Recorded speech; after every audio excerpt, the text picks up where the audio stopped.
हम health insurance लेते हैं कि कोई मेडिकल इमरजेंसी के समय हमें इस इंश्योरेंस से फाइनेंशियल सपोर्ट मिलेगा। और ऐसे समय में यदि ये इंश्योरेंस कंपनी हमारा क्लेम रिजेक्ट कर देती है तो ऐसा बहुत ही दुखद होता है। तो चलिए देखते हैं कि ऐसे क्या क्या रीजंस हो सकते हैं जिस कारण से हमारा क्लेम रिजेक्ट होता है। नमस्कार दोस्तों, मैं हूं आशुतोष। यदि health insurance, life term insurance या म्यूचुअल फंड से रिलेटेड कोई भी फ्री ऑफ कॉस्ट कंसल्टेशन चाहते हैं तो नीचे दिए नंबर पर व्हाट्सअप करें। चलिए वीडियो को शुरू करते हैं।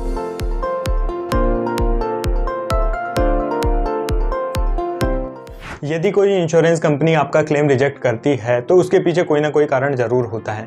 ऐसा नहीं है कि हर बार इंश्योरेंस कंपनी ही गलत हो, कई बार जाने अनजाने में हमसे भी ऐसी गलतियां हो जाती हैं जिस कारण हमारे क्लेम रिजेक्ट हो जाते हैं। किसी भी इंश्योरेंस पॉलिसी में 30 डेज़ का इनिशियल वेटिंग पीरियड होता है, मतलब कि आपके पॉलिसी लेने के 30 दिन बाद से आपका कवरेज चालू होता है। हालांकि एक्सीडेंट सेम डे से ही कवर होने लग जाते हैं। अब ऐसे में यदि 30 दिन से पहले आप किसी बीमारी के लिए क्लेम करते हैं तो आपका क्लेम डेफिनेटली रिजेक्ट हो जाएगा। ज़्यादातर हेल्थ इंश्योरेंस पॉलिसीज़ में कुछ स्पेसिफिक बीमारियों के लिए स्पेसिफिक वेटिंग पीरियड होता है जो कि जनरली 2 साल का होता है। ये बीमारियां इस टाइप की होती हैं कि इनमें इमीडिएट हॉस्पिटलाइजेशन की ज़रूरत नहीं होती, इन्हें आप 2 से 3 साल बाद भी करा सकते हैं। ये बीमारियां होती हैं जैसे कि कैटरेक्ट की या मोतियाबिंद की सर्जरी होना, नी रिप्लेसमेंट होना या फिर किडनी की बीमारी में डायलिसिस होना। ऐसी बहुत सारी बीमारियां होती हैं जिनकी जानकारी आपको अपनी हेल्थ इंश्योरेंस पॉलिसी के डॉक्यूमेंट्स में मिल जाएगी। यदि इन बीमारियों के लिए आप 2 साल से पहले क्लेम करते हैं तो आपके क्लेम रिजेक्ट हो जाएंगे। लगभग हर हेल्थ इंश्योरेंस पॉलिसी में कुछ कंडीशंस परमानेंट एक्सक्लूजन्स की होती हैं जिनमें आपके क्लेम रिजेक्ट हो जाते हैं, जैसे कि सेल्फ इंजरी या सुसाइड के केस में हेल्थ इंश्योरेंस कंपनी आपके क्लेम रिजेक्ट कर देती है। ऐसी कोई बीमारी जो आपके जन्म से जुड़ी हुई है, ऐसी बीमारी के लिए यदि आप कोई क्लेम करते हैं तो वो भी आपके रिजेक्ट हो जाएंगे। एड्स या मेंटल इलनेस से रिलेटेड इलनेस भी ज़्यादातर हेल्थ इंश्योरेंस कवर नहीं करते हैं। बहुत सारी हेल्थ इंश्योरेंस कंपनी ज़्यादातर डेंटल ट्रीटमेंट भी कवर नहीं करते हैं और कॉस्मेटिक सर्जरीज भी एक्सक्लूडेड होती हैं। यदि आप अल्कोहल या फिर स्मोक कंज्यूम करते हैं और आपने अपनी पॉलिसी में डिस्क्लोज नहीं किया है और आपके इन एडिक्शंस के कारण यदि आपको कोई क्लेम आता है तो ऐसे केसेस में चांसेस बनते हैं आपके क्लेम रिजेक्ट होने के। यदि ड्रिंक एंड ड्राइव के कारण भी कोई केस आता है तो ऐसे केसेस में भी क्लेम रिजेक्ट हो सकते हैं। यदि आपके हॉस्पिटलाइजेशन के समय डॉक्टर के द्वारा आपके हेल्थ इंश्योरेंस कंपनी को ये बोला जाता है कि हॉस्पिटलाइजेशन नेसेसरी नहीं था, घर पे इलाज पे भी ठीक हो सकते थे, तो ऐसे केस में भी चांसेस बनते हैं आपके क्लेम्स के रिजेक्ट होने के लिए।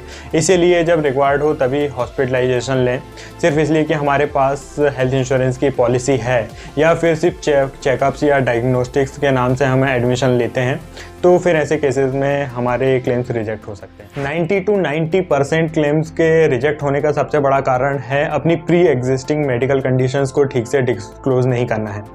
कई बार हम ऐसा जानबूझकर कर देते हैं और कई बार ऐसा हमसे अनजाने में हो जाता है। अपनी सारी मेडिकल कंडीशंस, पिछले 4 सालों में हुए सारी मेडिकल कंडीशन, सारे मेजर ट्रीटमेंट एंड डिसीजेस को डिस्क्लोज करना चाहिए। खासकर thyroid, diabetes, hypertension and heart related यदि कोई भी कंडीशन है तो उन्हें प्रॉपर डिस्क्लोज करना चाहिए। कई बार हम अपने पेरेंट्स के लिए हेल्थ इंश्योरेंस लेते हैं और हमें उनके मेडिकल हिस्ट्री के बारे में जानकारी नहीं होती है और इस कारण हम उसे डिस्क्लोज नहीं करते हैं और फिर जब क्लेम का समय आता है तो कंपनी इसे प्री एग्जिस्टिंग बोलकर इसे रिजेक्ट कर देती है हमारे क्लेम को। तो हेल्थ इंश्योरेंस लेते समय बिल्कुल भी लापरवाही ना करें, अपनी सारी मेडिकल कंडीशंस को प्रॉपरली डिस्क्लोज करें। कई बार हम ऐसी पॉलिसीज़ ले लेते हैं जिनमें कई प्रकार की सब लिमिट्स होती हैं, जैसे कि रूम रेंट की लिमिट होती है 1% ऑफ सम इंश्योर्ड, मतलब अपने सम इंश्योर्ड के 1% से ज़्यादा के रूम रेंट की कैटेगरी का हम रूम नहीं ले सकते हैं। ऐसे में यदि हम हायर कैटेगरी का रूम लेते हैं जिसका रूम रेंट ज़्यादा होता है तो इंश्योरेंस कंपनी हमसे सिर्फ रेंट के डिफरेंस का ही पैसा डिडक्ट नहीं करती है बल्कि उससे एसोसिएटेड सारी कॉस्ट को डिडक्ट करती है और ये जो कॉस्ट होती है हमारे रूम रेंट के डिफरेंस से कहीं ज़्यादा हो सकती है। तो ऐसे केसेस से बचने के लिए हमें या तो इस टाइप की पॉलिसीज़ को अवॉइड करना चाहिए या फिर हमारी पॉलिसी में जो डिफाइंड लिमिट है उसी के अंदर अपना ट्रीटमेंट कराना चाहिए। कई बार पॉलिसी लेते समय हम आधी अधूरी या फिर गलत जानकारी दे देते हैं जो कि फ्यूचर में क्लेम के समय हमारे क्लेम के रिजेक्ट होने का भी कारण बन सकती है। इसीलिए पॉलिसी लेते समय बिल्कुल सही और कंप्लीट जानकारी दें।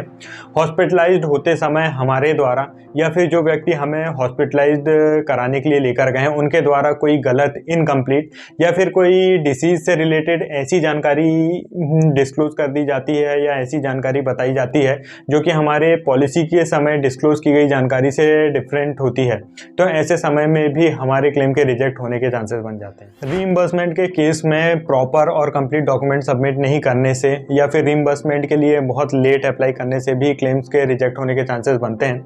जब हम हॉस्पिटलाइज्ड होते हैं या फिर बेटर ट्रीटमेंट के लिए किसी अनदर हॉस्पिटल में शिफ्ट करते हैं, तो ऐसे समय में जिस हॉस्पिटल में हम इलाज करवा रहे हैं वहाँ के चार्जेस और उसी एरिया में आसपास के दूसरे हॉस्पिटल के जो चार्जेस हैं उनके कंपैरिजन में रीजनेबल होने चाहिए। मान लीजिए आप किसी हॉस्पिटल में इलाज करा रहे हैं, वहाँ आपके ट्रीटमेंट के चार्जेस 1.5 लाख रुपए हैं और दूसरे हॉस्पिटल्स में उसी ट्रीटमेंट के चार्जेस 1 लाख रुपए हैं, तो ऐसे केसेस में भी आपके क्लेम्स के रिजेक्ट होने के चांसेस बनते हैं। यदि आप अपने हेल्थ इंश्योरेंस का प्रीमियम टाइम पर पे नहीं करते हैं तो इसे पे करने के लिए आपको एक महीने का ग्रेस पीरियड मिलता है, लेकिन यदि इस ग्रेस पीरियड में आपका कोई क्लेम आता है तो वह क्लेम रिजेक्ट हो सकता है।